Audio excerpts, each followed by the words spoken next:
नमस्कार। आज नवा खबर गुड़िक सहित आउ एक नवा भिडियो रे आपण समस्त को स्वागत। मार्च 8 रे कोटिए को सुभद्रा टंका। अंतर्जातीय महिला दिवस एक कोटी महिला को सुभद्रा टंका मिलिबो। प्रथम पर्यायर 4टी किस्ती रे प्राय 97 लाख रु ऊर्ध्व महिला को योजन अंतर्भुक्त करी 5000 टंका लेखाएं दि जाइछि। एनपीसीआर ठीक होइथिबारु 2 लाख रु ऊर्ध्व महिला को पुणी सुभद्रा योजन सामिल करी कोटिए हिताधिकारी को द्वितीय पर्यायर किस्ती टंका दियाजिवो।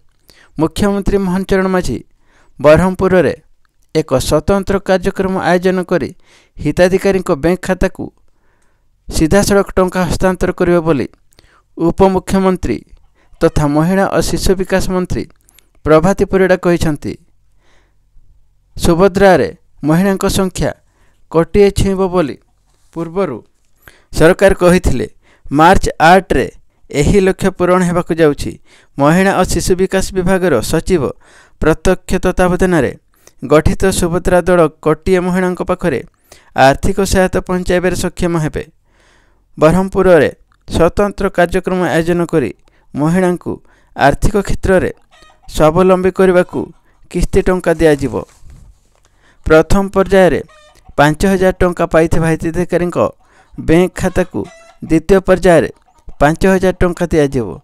जो 2 लाख रु ऊर्ध्व महिला प्रथम पर्यायर किस्ती टंका पाई नाहांती सेमानंक बैंक खाता को प्रथम एवं द्वितीय पर्यायर किस्ती टंका मिसी मोट 10,000 टंका पाइबे।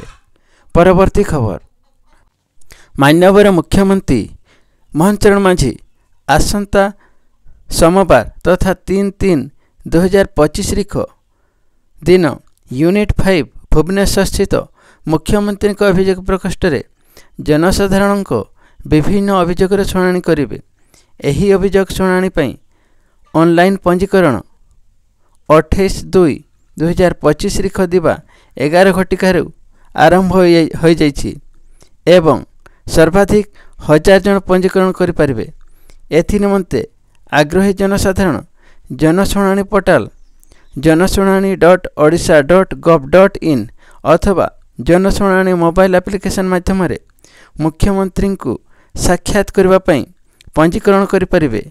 जनसाधारण पंजीकृत प्राप्ति स्वीकार पत्र एवं व्यक्तिगत परिचय पत्र तथा निज अभियोग पत्र सह दर्शा जाइथिबा स्थान रे निर्धारित समय रे उपस्थित रही निजर अभियोग मुख्यमंत्री को जणाई पारिबे।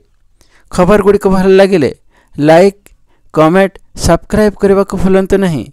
धन्यवाद।